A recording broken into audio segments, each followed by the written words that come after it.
रहीम अस्सलाम वालेकुम स्टूडेंट्स, कैसे हैं सब लोग। उम्मीद करता हूँ सब लोग खैरियत से होंगे। Welcome to my YouTube channel Falcon Academy. जैसा कि आप लोगों को पता है कि हम इंग्लिश 518 का कोर्स शुरू किए हुए हैं। इस सिलसिले में आज हम पढ़ेंगे लेसन नंबर 24 है जी, राइटिंग और रिसर्च लिटरेचर रिव्यू, कि किस तरह आप लिटरेचर रिव्यू कोई भी रिसर्च लिटरेचर रिव्यू आप लिख सकते हैं। इसी को हम कंटिन्यू कर रहे हैं।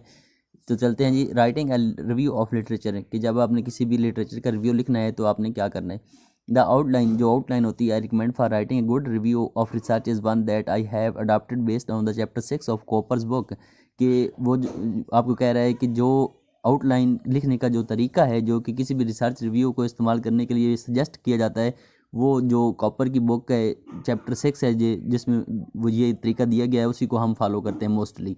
या वो आपको ये रिकमेंड कर रहा है कि आपने जो आउटलाइन बनानी है अपने रिसर्च रिव्यू की, तो वो आपने कॉपर के जो बुक है उसके चैप्टर 6 से जो तरीका लिया गया उससे उसको मद्देनज़र रखते हुए आपने लेनी है। Synthesising research, this pattern seems to be the one followed by many reviewers of research published in journals. ये जो तो ये वो, क्योंकि वो तरीका है जो कॉपर ने दिया है।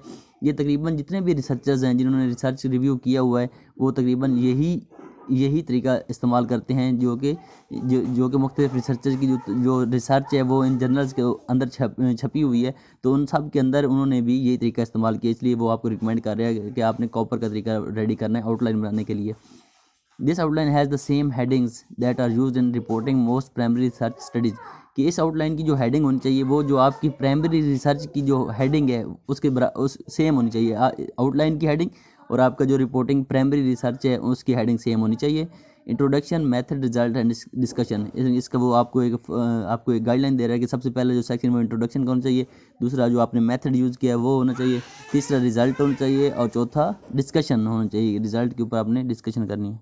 बेसिकली आपको रिसर्च लिटरेचर रिव्यू को एक स्ट्रक्चर बता रहा है कि आपने किस तरह पहले जो सेक्शन आपका होगा वो इंट्रोडक्शन का होगा, दूसरा मेथड का होगा, तीसरा रिजल्ट्स का होगा और चौथा डिस्कशन का होगा। और जितने भी रिसर्च रिव्यू स्टडीज़ हैं वो इसी स्ट्रक्चर को फॉलो करती हैं। तो चलते हैं जी, सबसे पहले इंट्रोडक्शन में क्या है जी।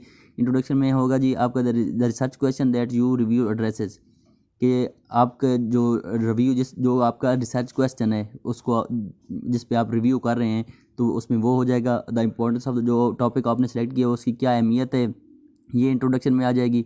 और आ जाएगा हिस्टोरिकल बैकग्राउंड, उसका आ जाएगा जो भी टॉपिक आपने सेलेक्ट किया उसका थ्योरेटिकल इश्यूज़ और प्रीवियस रिव्यूज़ वगैरह अगर कोई हैं तो वो इसमें इंक्लूड हो जाएंगे।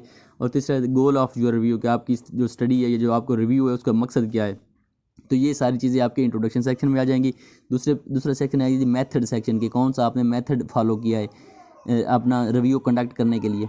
Detailing regarding the makeup of the review, कि आपने किस तरह अपने रिव्यू को मेकअप किया है या आपने उसको किस तरह तरतीब दिया है, आपने कौन सा मेथड यूज़ किया है। व्हाट ईयर्स आर कवर्ड, आपने कौन कौन से साल उसमें कवर किए हैं जिस पे आप रिव्यू कर रहे हैं। आगे what preliminary sources were use, आपने कौन से सोर्सेज यूज़ किए हैं अपनी स्टडीज़ के अंदर। और कीवर्ड्स गाइड योर रिसर्च, और कौन कौन से कीवर्ड्स हैं जो कि आपकी रिसर्च को गाइड करेंगे, ये जो आपने यूज़ किए हैं। उसके बाद criteria for deciding which studies to review, और फिर आपने डिसाइड करना है, क्राइटेरिया डिसाइड करना है कि कौन सी स्टडीज़ को आपने रिव्यू करना है। और वो कौन कौन से description of the constraints that limits your selection, और वो कौन सी रुकावटें हैं जो आपकी सिलेक्शन को लिमिट करती हैं, वो भी आपने देखनी है। और रेशनेल ऑफ चूजिंग दीज कंस्ट्रेंट, और फिर आपने किस तरह उन कंस्ट्रेंट से ओवरकम करना है, उनको अवॉइड करना है आपने। तो ये सारी चीज़ें आपकी मेथड के अंदर आ जाएंगी। और what studies were excluded and why, और कौन सी स्टडी आपने करनी है और कौन सी चीज़ें आपने छोड़नी है, तो ये भी उसमें आ जाएंगी आपके मेथड सेक्शन के अंदर। आगे रिजल्ट सेक्शन आ जाएगा, उसमें स्टडीज़ को आपने समराइज़ करना है। An overview of what studies will be discussed and their relation to one another and the review as a whole. तो आपने फिर क्या करना है, आपने एक ओवरव्यू देना है, समराइज़ करना है कि आपने और जो चीज़ें हैं आपके रिव्यू के अंदर यूज़ हो रही हैं उनको आपने आपस में रिलेट करना है। तो ये सारी चीज़ें आपके रिजल्ट सेक्शन के अंदर आ जाएंगी। At least one paragraph for each study summarising the following, the main point of the study, the question hypothesis being studied, sample used and how they were chosen.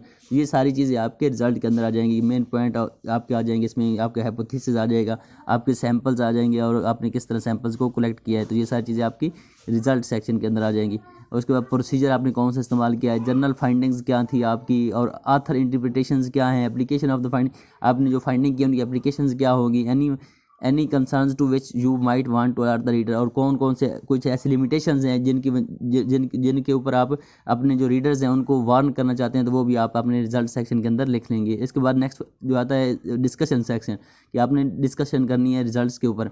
Give an overview of major results of your review, जो आपने review किया है उसके जो major results हैं उनका आपने overview देना है डिस्कशन सेक्शन के अंदर। उसके बाद कंपेयर और कंट्रास्ट आपने करना है रिजल्ट्स को मुख्तलिफ स्टडीज़ के साथ। उसके बाद provide possible reason for any differences, अगर कोई इसमें डिफरेंस आ रहा है तो आपने उनको लॉजिक देना है, रीज़न देनी है कि क्यों डिफरेंस आ रहा है। उसके बाद relate result to the theoretical issues, और आपने जो आपका रिजल्ट है उसको आपने थ्योरेटिकल इशूज़ के साथ आपने उसको रिलेट करना है या उनको आपने आपस में रिलेट कर देना है। कंपेयर विद पास्ट और जो पास्ट रिव्यूज़ हो चुके हैं उनके साथ आपने अपने रिव्यू को कंपेयर करना है। एक्सप्लेन एनी डिफरेंस, अगर कोई उसमें डिफरेंस आया आपकी फाइंडिंग्स में और पास्ट रिव्यूज़ में तो आपने उसको एक्सप्लेन करना है। और application of findings towards future research, और आपने बताना है कि इस एरिया में फ्यूचर इम्प्लीकेशंस क्या होंगी। फ्यूचर एप्लीकेशन आपकी जो फाइंडिंग्स है उसका जो फ्यूचर हेडिंग्स हैं जो फ्यूचर डायरेक्शंस हैं वो क्या होंगी। ये सारी चीज़ें आपकी डिस्कशन सेक्शन के अंदर आ जाएंगी। तो ये वो सारा स्ट्रक्चर आपको बता रहा है कि किस तरह आपने लिटरेचर रिव्यू को रिसर्च लिटरेचर रिव्यू को आपने स्ट्रक्चर करना है। प्रिपेयरिंग आगे जी, preparing your own review of research literature, कि आप किस तरह आप खुद अपने एक रिसर्च लिटरेचर को अपना आप खुद से रिव्यू किस तरह कर सकते हैं। The purpose of this exercise is for you to produce a review of research in an area of your own interest. इसमें होता क्या है कि आपने जो आपके एरिया ऑफ इंटरेस्ट है उसके ऊपर आपने एक रिव्यू कंडक्ट करना है। You are to review whatever number of studies you find relevant in the space allowed. तो आपने फिर देखना है कि कौन कौन सी स्टडीज़ पहले इस फील्ड के अंदर हो चुकी हैं उनको आपने देखना है। You are to develop in an overall picture of what is being studies in the, और जो एरिया आपने सेलेक्ट किया है उसमें आपने देखना है कि पहले उसमें कौन कौन सी चीज़ें स्टडी हो चुकी हैं और कौन कौन सी आपकी इसमें पेंडिंग है। तो ये सारी चीज़ें आपने देख लेनी है कि जब आपने एक लिटरेचर रिसर्च रिव्यू आपने शुरू करना है तो आपने जो टॉपिक एरिया आपने सेलेक्ट किया है उसमें आप जो पहले रिसर्च हो चुकी है उसको आपने देख लेना है, और आपने फिर आपने जो उस पर स्टडीज़ मौजूद है उनको कंसल्ट करते हुए आपने शुरू कर देना है। आगे जी, criteria for the main body of the text, फिर वही बात हो जाएगी। फिर वो आपने इंट्रोडक्शन से शुरू करना है कि आपने किस रिसर्च क्वेश्चन के ऊपर आपने रिव्यू करना है। उसके बाद why is the answer to your question important to applied linguistic, और आपके जो आंसर होगा उसकी अप्लाइड लिंग्विस्टिक के अंदर क्या अहमियत होगी और क्या हिस्टोरिकल पर्सपेक्टिव होगा आपके क्वेश्चन के पीछे, और क्या what is the main M of the, और आपके जो रिव्यू आप करने जा रहे हैं उसका क्या मेन एम होगा, उसका मकसद क्या होगा। तो ये सारी चीज़ें आपने अपने इंट्रोडक्शन के अंदर लिख लेनी है।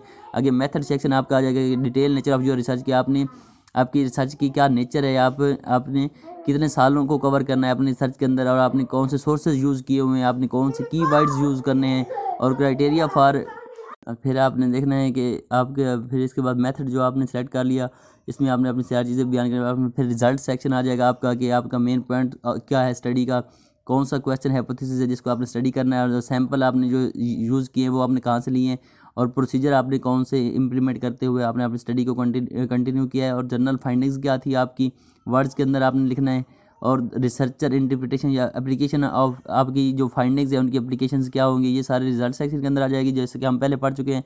आगे डिस्कशन सेक्शन एंड पे आपका फिर आ जाएगा कि समराइज़ आपने करना है, summarising of major points of your review, के जितने भी आपके रिव्यू के मेजर पॉइंट्स हैं उनको आपने समराइज़ करके लिख देना है। कंपेयर और कंट्रास्ट करना है आपने मुख्तलिफ रिजल्ट्स के साथ, मुख्तलिफ जो रिजल्ट्स आप हासिल करेंगे उनको आप कंपेयर एंड कंट्रास्ट करेंगे, और प्रोवाइड पॉसिबल रीज़न फॉर, और अगर कोई इसमें डिफरेंस आता है तो आप उनके पॉसिबल रीज़न बयान करेंगे अगर कोई डिफरेंस आता है तो। कंपेयर विद पास्ट रिव्यूज़, आपके जो अपना रिव्यू उसको आप पास्ट रिव्यूज़ के साथ कंपेयर करेंगे, और अगर कोई डिफरेंस आता है आपकी फाइंडिंग्स में और पास्ट रिव्यूज़ के अंदर तो उसको आप एक्सप्लेन करेंगे, और फिर आपकी जो फाइंडिंग्स है उनको आप अप्लाई करेंगे फ्यूचर डायरेक्शन के लिए कि भाई आपकी जो फाइंडिंग्स है उसकी फ्यूचर डायरेक्शंस क्या होंगी। तो ये सारी चीज़ें आपकी डिस्कशन सेक्शन के अंदर आ जाएंगी। तो ओवरऑल आपको वो बता रहा है कि आपने किस तरह लिटरेचर रिसर्च रिव्यू को कंडक्ट करना है, उसका स्ट्रक्चर क्या होगा। आप पहले सबसे पहले इंट्रोडक्शन आप देंगे, उसके बाद आप मेथड यूज़ जो करेंगे वो बताएंगे, उसके बाद आप जो रिज़ल्ट सेक्शन आ जाएगा उसमें आप बताएंगे, उसके बाद एंड पे आ जाएगा डिस्कशन सेक्शन। तो ये 4 मेजर सेक्शन होंगे आपके लिटरेचर रिव्यू के। तो इसी के साथ आपका जो लेसन नंबर 24 है वो कंप्लीट होता है। नेक्स्ट वीडियो में आपके साथ शेयर करेंगे लेसन नंबर 25। इसमें एक नया टॉपिक शुरू करेंगे। तब तक के लिए अपना ख्याल रखिएगा। अल्लाह हाफिज़।